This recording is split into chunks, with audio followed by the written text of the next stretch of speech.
नमस्कार, स्वागत है आपका राइट टू एक्शन में। मैं हूं आपके साथ करतार सिंह। आज एक ऐसी खबर आपको दिखाने हम जा रहे हैं जो लाखों की नहीं, हजारों की नहीं, करोड़ों की ठगी, और वो भी नकली चांदी के साथ। क्या कुछ हुआ संजय जैन व्यापारी के साथ और किसने की ये ठगी? आखिर संजय जैन ने कहां कहां अपनी यानी पैरवी की, कहां कहां रिपोर्ट दर्ज करवाई, और क्यों इनके साथी व्यापारी ने इनके साथ ठगी की, जो कि काफी वर्षों से इनके संबंध थे और काफी वर्षों से एक नंबर में चांदी ली जाती थी, एक नंबर में बेची जा रही थी, यानी कि साफ सुथरी चांदी में कहीं मिलावट नहीं थी। लेकिन ऐसा कब लगा संजय जैन को, जो कि ये कम से कम 2.5 से 3 करोड़ के नीचे आ गए, और सामने जो व्यापारी जिसने माल दिया वो लापता है, यानी कि वो 5-7 दिन से पुलिस की गिरफ्त से बाहर है और पुलिस उन्हें ढूंढने में कामयाब नहीं हो रही। क्या कुछ पुलिस उनकी यानी लोकेशन ट्रेस कर रही है, या संजय जैन को सिर्फ गुमराह किया जा रहा है? संजय जी, स्वागत है आपका राइट टू एक्शन में। क्या कुछ मामला है जो सुर्खियों में है? लाखों की ठगी देखी है, हजारों में देखी है, करोड़ों में ये दिवाली के आसपास की ठगी है, क्या मामला है?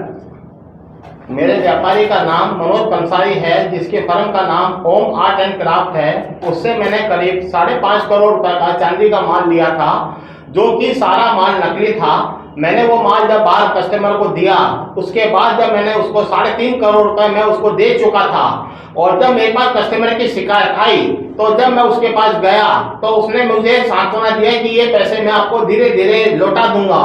और कभी बहाना बना रहा है कि मैं बाहर हूँ, कभी मेरे बेटे की शादी है, ये ऐसे बहाना बनाते बनाते मेरे को ये गुमराह करता रहा। और इसने बिना बताए मेरे को कोर्ट से एक नोटिस भिजवा दिया कि मैं इससे 2 करोड़ रुपए मांगता हूँ, जो कि ये नहीं दे रहा है। मैं बहुत ज्यादा परेशान होने के बाद मेरे व्यापारी मंडल के पास भी गया, परंतु मुझे कहीं से कोई मदद नहीं मिली। तब जाके मैं हरस आके कमिश्नर साहब के सामने प्रस्तुत हुआ। प्रस्तुत होने के बाद कमिश्नर साहब ने मेरी बात सुनी।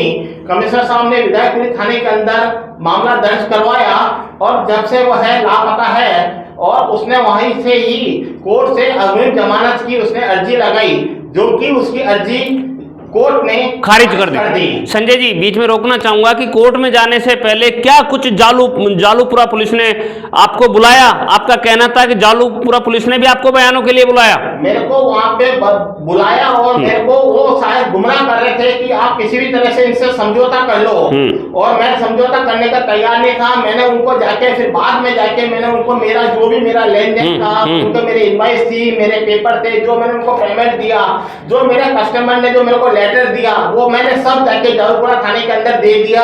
अब उन्होंने पता नहीं जालूपुरा थाना उन्होंने कोर्ट के अंदर उन्होंने क्या पेश किया। संजय जी, जो व्यापारी ने आपके साथ नकली माल के साथ जो ठगी की, यानी कि जो 420 की है, उसमें मैं आपको बता दूं कि 2019 से आपकी लेन देन है, 2024 अभी चल रही है, यानी कि 4 से 5 साल के आपके संबंध है। अचानक नियत में क्या खोट है? क्या कुछ ऐसा मामला सामने आया?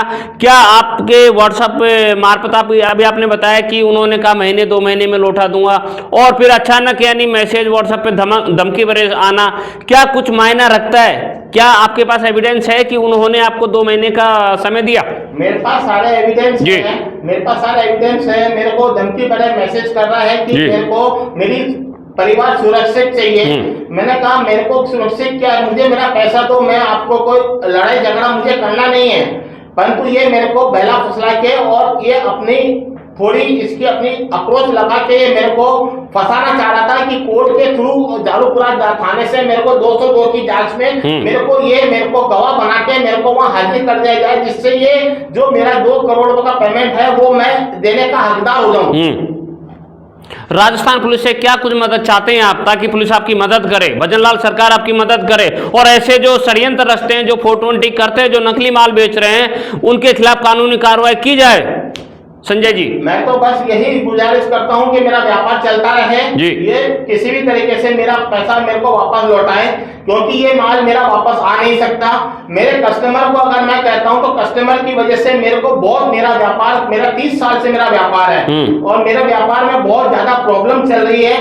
तो इस चक्कर के अंदर मैं रिक्वेस्ट करता हूं कि मैं इस बात को ज्यादा नहीं करके ये मेरा पैसा लौटा दे और मैं इसको मामले को खत्म करना चाहता हूं। मैं तो आपने देखा और सुना, ये है संजय जैन व्यापारी जी, जो कि सिल्वर ज्वेलरी का काम करते हैं। इनके साथ कम से कम 3.5 करोड़ का फ्रॉड हुआ है। इनका एक अपील है, या तो जिन्होंने इनके साथ फ्रॉड किया उनके खिलाफ कानूनी कार्रवाई होनी चाहिए, और पुलिस प्रशासन से एक ही मांग की है कि उसे तुरंत जल्द से जल्द गिरफ्तार किया जाए और संजय जैन को न्याय। मैं आपको बता दूं कि राइट टू एक्शन जो चैनल है, अखबार है, उसके मार्फत मैं आपको बताना चाहता हूं कि सच्चाई बहुत जल्द हम उजागर करेंगे।